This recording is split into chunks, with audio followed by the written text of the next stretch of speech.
Hello friends, this is Vijan from Ashur.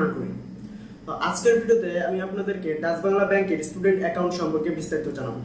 তো Dutch Bangla ব্যাংকের account, এই স্টুডেন্ট অ্যাকাউন্ট কিভাবে খুলবেন এবং ডাচ বাংলা ব্যাংকের স্টুডেন্ট অ্যাকাউন্ট খুলতে কি কি ডকুমেন্টস লাগবে এবং এর সুবিধা অসুবিধা এবং চার্জ সবগুলো বিস্তারিত আজকের ভিডিওতে জানাবো। অবশ্যই ভিডিওটি এখন থেকে শেষ পর্যন্ত দেখতে থাকুন, কোনো স্কিপ না করে, তাহলে আপনারা পুরোপুরি বুঝে যাবেন যে ডাচ বাংলা ব্যাংকের স্টুডেন্ট অ্যাকাউন্ট খোলার জন্য কি কি ডকুমেন্টস লাগবে এবং এর সুবিধা অসুবিধাগুলো এবং আরো বিস্তারিত।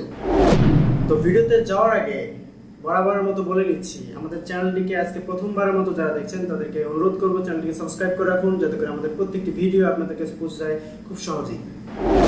সো ফ্রেন্ডস, এখন আপনাদেরকে জানাবো এই ডাচ বাংলা ব্যাংকের স্টুডেন্ট অ্যাকাউন্ট খোলার জন্য আপনাদের কি কি ডকুমেন্টস লাগবে। ফার্স্ট, আপনাদের যদি এনআইডি কার্ড থাকে তাহলে এনআইডি কার্ড লাগবে, অবশ্যই এনআইডি কার্ড লাগবে।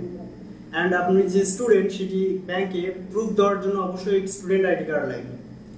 দেন আপনার 2 কপি পাসপোর্ট সাইজ ছবি লাগবে, অ্যান্ড আপনার যে নমিনি হবে সেই নমিনির 1 কপি পাসপোর্ট সাইজ ছবি লাগবে। জাস্ট এই ডকুমেন্টসগুলো হলেই আপনি ডাচ বাংলার একটি স্টুডেন্ট অ্যাকাউন্ট খুলতে পারবেন খুব সহজ। তো আপনার যদি অলরেডি একটি স্টুডেন্ট অ্যাকাউন্ট থেকে থাকে, তো এই ডাচ বাংলার স্টুডেন্ট অ্যাকাউন্টটি যে আসলে স্টুডেন্ট অ্যাকাউন্ট সেটি কীভাবে বুঝবেন, সেটি বোঝার জন্য আপনার স্টুডেন্ট অ্যাকাউন্ট নাম্বারের প্রথম 3টি যে ডিজিট রয়েছে সেই ডিজিট বাদ দিয়ে পরের যে 3টি ডিজিট রয়েছে সেই 3টি ডিজিট যদি 105 হয়, তাহলে আপনি নিঃসন্দেহে বলতে পারেন যে এটি আপনার স্টুডেন্ট অ্যাকাউন্ট, ডাচ বাংলার স্টুডেন্ট অ্যাকাউন্ট। তো এখন আপনাদেরকে জানাবো এই ডাচ বাংলার স্টুডেন্ট অ্যাকাউন্টের সুবিধাগুলো। তো এই ডাচ বাংলার স্টুডেন্ট অ্যাকাউন্টের সুবিধাগুলো হচ্ছে, ফার্স্ট, এই অ্যাকাউন্টটি খোলার জন্য আপনি একটি কার্ড পাবেন, নেক্সাস কার্ড। যে কার্ডটির সাহায্যে আপনি শপিং করতে পারবেন, বিভিন্ন ধরনের পেমেন্ট করতে পারবেন। এই কার্ডটি যদি কোনো শপিং মলে সাপোর্টেড হয়, যে শপিং মলে এই কার্ডটি সাপোর্ট করে সেই শপিং মলে এই কার্ডটির সাহায্যে আপনি পেমেন্ট করতে পারবেন এবং এই কার্ডটি ইউজ করতে পারবেন সম্পূর্ণ ফ্রিতে, কোনো চার্জ ছাড়াই। তবে কিছু কিছু চার্জ আছে, সেই চার্জগুলো অবশ্যই ভিডিওর মাঝখানে বলবো, যে চার্জগুলো আপনাদের জানা অবশ্যই দরকার, তো সেগুলো অবশ্যই ভিডিওর মাঝখানে বলবো। তার আগে আমি সুবিধাগুলো বলে নিই। এছাড়াও এই ডাচ বাংলা ব্যাংক স্টুডেন্ট অ্যাকাউন্টে আপনাদের ডাচ বাংলার যে কোনো ব্রাঞ্চ থেকে আপনারা টাকা জমা দিতে পারবেন এবং টাকা উঠাতে পারবেন। এই অ্যাকাউন্টের সাহায্যে আপনি ইন্টারনেট ব্যাংকিংও ইউজ করতে পারবেন এবং 2FA ইউজ করতে পারবেন, এবং 2FA এর মাধ্যমে আপনারা লাখ লাখ টাকা ট্রান্সফার করতে পারবেন এই অ্যাকাউন্ট থেকে। এছাড়াও আপনার যদি একটি রকেট অ্যাকাউন্ট থেকে থাকে, তাহলে আপনি এই অ্যাকাউন্টের সঙ্গে আপনার সেই রকেট অ্যাকাউন্ট লিংক করতে পারবেন এবং নেক্সাসের মাধ্যমে এই কার্ডটি দিয়ে আপনি বিভিন্ন জায়গায় পেমেন্টও করতে পারবেন। তো এই গেল ডাচ বাংলা স্টুডেন্ট ব্যাংকিং এর সুবিধাগুলো। এখন আপনাদেরকে জানাবো এর অসুবিধাগুলো। অবশ্যই এই অ্যাকাউন্টটি খোলার সঙ্গে সঙ্গে আপনাদেরকে সুবিধাগুলো জানার সাথে সাথে আপনাদেরকে এর অসুবিধাগুলোও জানতে হবে, ঠিক আছে? তো এখন আপনাদেরকে জানাবো এর অসুবিধাগুলো। অসুবিধাগুলো হচ্ছে, ফার্স্ট যে অসুবিধাটি হচ্ছে সেটি হচ্ছে, আপনি এই অ্যাকাউন্টে কোনো চেক পাবেন না, অর্থাৎ স্টুডেন্ট ব্যাংকিং অ্যাকাউন্টে কোনো চেকের মাধ্যমে আপনি লেনদেন করতে পারবেন না, চেকের মাধ্যমে টাকা নিতেও পারবেন না, কাউকে চেকের মাধ্যমে টাকা দিতেও পারবেন না। এক কথায় চেকে কোনো লেনদেন করতে পারবেন না এই অ্যাকাউন্টের মাধ্যমে। এবং যদি আমরা টাকা উত্তোলনের লিমিটের কথায় আসি, তাহলে আপনারা এই স্টুডেন্ট ব্যাংকিং অ্যাকাউন্টের সাহায্যে দিনে সর্বোচ্চ 50,000 টাকা পর্যন্ত উইথড্র করতে পারবেন। তো এখন আসি চার্জের কথায়। এই অ্যাকাউন্টের কিছু চার্জ রয়েছে, সেই চার্জগুলো হচ্ছে ব্যাংক মেইনটেনেন্স চার্জ। আপনার অ্যাকাউন্টটি যে ব্যাংক মেইনটেনেন্স করতেছে, তো তাদেরকে অবশ্যই চার্জ দিতে হবে, তাই না? ন্যূনতম চার্জটি তো তাদেরকে দিতেই হবে। তো সেই চার্জগুলো হচ্ছে, আপনার অ্যাকাউন্টে আপনার অ্যাকাউন্ট ব্যালেন্স যদি বছরে 5,000 টাকা বা 5,000 টাকার নিচে ওঠানামা করে, আপনার অ্যাকাউন্ট ব্যালেন্সের কথা বলছি, নট আপনি টাকা তুলেছেন সেই টাকাগুলো যোগ করে যত টাকা হচ্ছে সেই টাকার কথা বলতেছি না। আমি বলতেছি আপনার অ্যাকাউন্ট ব্যালেন্স যদি এক বছরে 5,000 টাকা বা 5,000 টাকার নিচে থাকে, তাহলে আপনাকে কোনো চার্জ দিতে হবে। এবং আপনার অ্যাকাউন্ট ব্যালেন্স যদি 5,000 টাকা থেকে শুরু করে 25,000 টাকা পর্যন্ত হয়, অর্থাৎ 25,000 টাকার নিচে 5,000 টাকার উপরে হয়, তাহলে আপনাদেরকে একটি চার্জ দিতে হবে প্রতি 6 মাসে। সেই চার্জটি হচ্ছে, এই 5,000 টাকা থেকে 25,000 টাকার যদি আপনাদের অ্যাকাউন্ট ব্যালেন্স হয়, তাহলে আপনাকে 100 টাকা প্লাস ভ্যাট সহ 115 টাকা প্রতি 6 মাসে চার্জ দিতে হবে। তো বছরে 2 বার চার্জ দিতে হবে।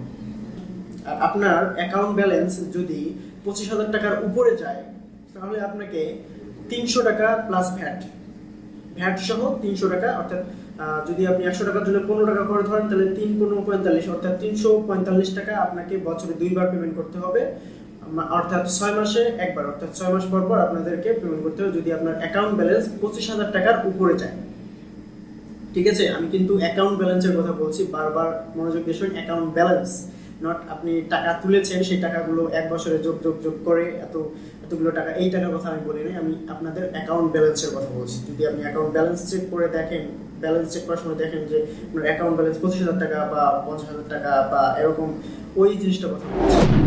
এবং আপনার অ্যাকাউন্ট ব্যালেন্স যদি 1 লাখ থেকে শুরু করে 5 লাখের মধ্যে থাকে, তাহলে আপনাকে একটা আবগারি শুল্ক দিতে হবে। অর্থাৎ এক অর্থ বছরে আপনার অ্যাকাউন্ট ব্যালেন্স যদি 1 লাখ থেকে 5 লাখের মধ্যে থাকে, তাহলে আপনাকে আবগারি শুল্ক দিতে হবে 1 বছরের জন্য 150 টাকা।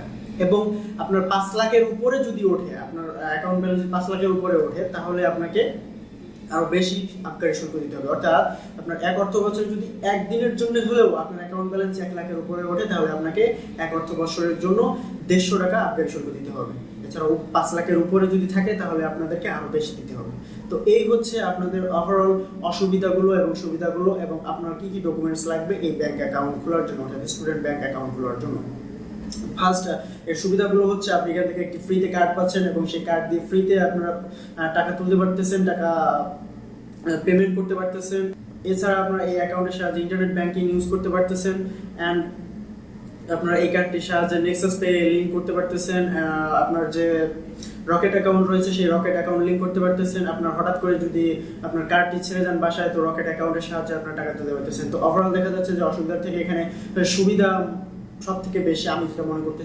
তো কারণ আমি এই অ্যাকাউন্ট ইউজ করি, স্টুডেন্ট ব্যাংকিং অ্যাকাউন্ট ইউজ করি, এবং আমি এই অ্যাকাউন্ট থেকে অনেক সুবিধা পেয়েছি।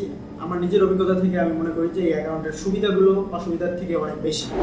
তো আমি যে তথ্যগুলো দিলাম, এই তথ্যগুলোর মধ্যে হয়তো বা কোনো কোনো তথ্য বাদ যেতেও পারে, কারণ একটা ভিডিও বানানোর সময় সবগুলো তথ্য মাথায় থাকে না, তাই আপনাদেরকে হয়তো কোনো তথ্য নাও দিতে পারি, এমন হয়ে যেতে পারে যে বাদও যেতে পারে। তো আপনাদেরকে আমি একটা পরামর্শ দিব যে অবশ্যই এই ভিডিওটি দেখার পর আপনি যদি ইন্টারেস্ট হন Dutch Bangla student banking account খোলার জন্য, তো অবশ্যই আপনাদেরকে বলবো তাদের ডাচ বাংলার যে কাস্টমার কেয়ার রয়েছে, সেই কাস্টমার কেয়ারে কল করে সব আরো বিস্তারিত শুনতে, ঠিক আছে?